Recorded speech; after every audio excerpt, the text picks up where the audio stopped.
वो 29 मई 1857 की तारीख थी। हरियाणा के रोहनाथ गांव में ब्रिटिश फौज ने बदला लेने के इरादे से एक बर्बर खून खराबे को अंजाम दिया था।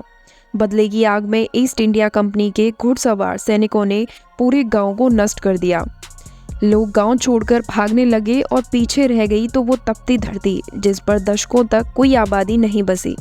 दरअसल यह 1857 के गदर या सैनिक विद्रोह, जिसे स्वतंत्रता की पहली लड़ाई भी कहते हैं, के दौरान ब्रिटिश अधिकारियों के कत्लेआम की जवाबी कार्यवाही थी।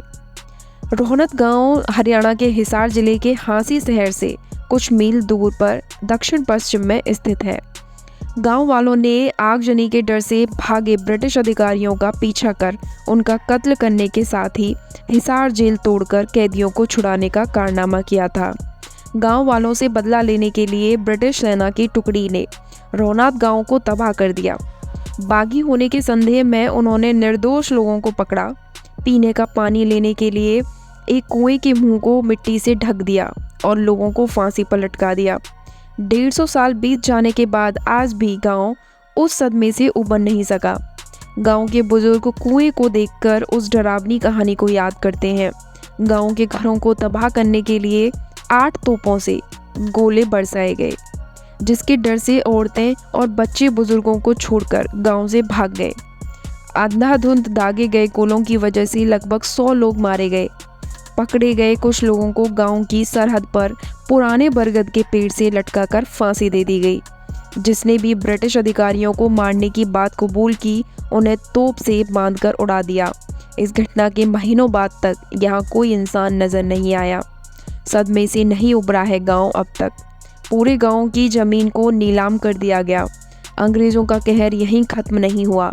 पकड़े गए कुछ लोगों का हिसार ले जाकर खुलेआम बर्बर तरीके से एक बड़े रोलर के नीचे कुचल दिया, ताकि भविष्य में ये बागियों के लिए सबक बने।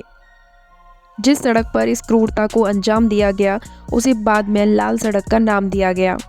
ब्रिटिश राज से आज़ादी पाने के लिए रोहनाथ गांव में हिस्सा लेने वालों में प्रमुख स्वामी बृहद दास वैरागी और रूपा खन्नी और नौंदा जाट थे। हैरानी की बात है कि गांव के लोगों की मांगों को मानने के लिए प्रदेश की सरकारों के लिए 7 दशकों का समय भी कम साबित हुआ। गांव वाले खेती के लिए जमीनें और आर्थिक मुआवजे की मांग कर रहे हैं। सालों पहले जो थोड़ा बहुत आर्थिक मुआवजा की घोषणा की गई थी वो अब तक नहीं मिला। रोहनाथ गांव के पूर्व सरपंच 82 साल के चौधरी अमी सिंह बोरा ने 1857 की कहानियां अपने दादा से सुनी थी। उस घटना को याद करते हुए वो भावुक हो जाते हैं।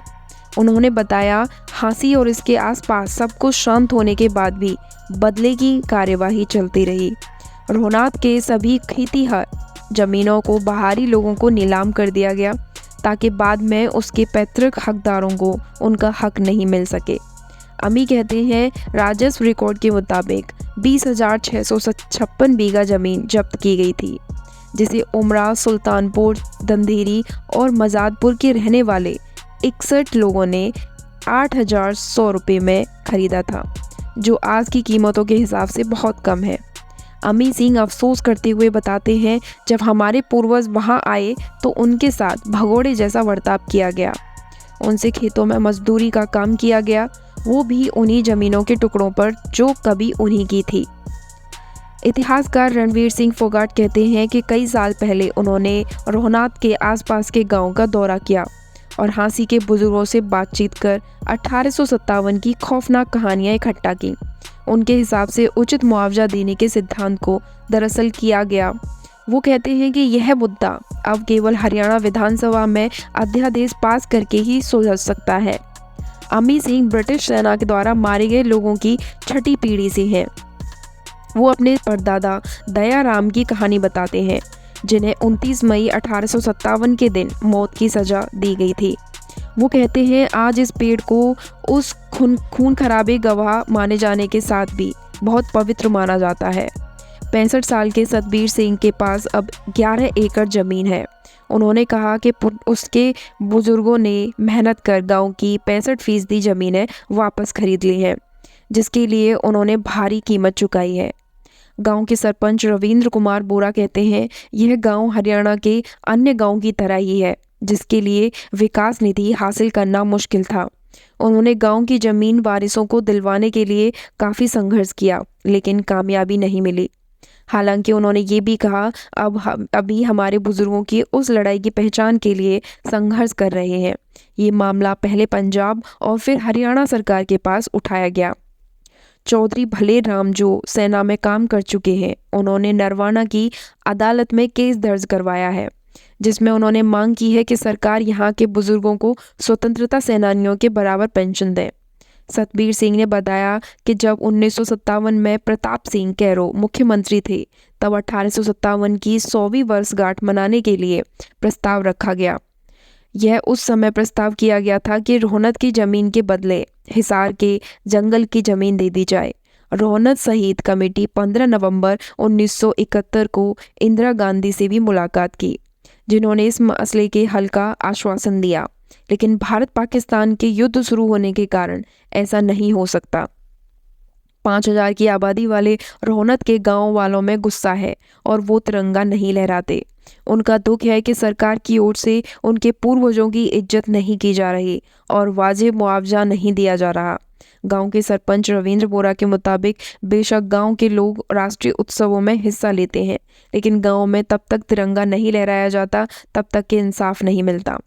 23 मार्च 2018 को मुख्यमंत्री मनोहर लाल खट्टर गांव में तिरंगा लहराने पहुंचे और मुआवजे के लिए वादे भी किए, लेकिन रविंद्र बोरा ने बताया कि हम तब तक तिरंगा नहीं लहराएंगे जब तक कि हमारी ज़मीन वापस नहीं दे दी जाती। प्रोफेसर यादव ने बताया कि जिन बागियों को पकड़ा गया उन्हें फांसी लाकर रोड रोलर के नीचे कुचल दिया गया था। बाद में सड़क का नाम लाल सड़क रखा गया, क्योंकि कुचले हुए लोगों के खून से इसका रंग लाल हो गया था।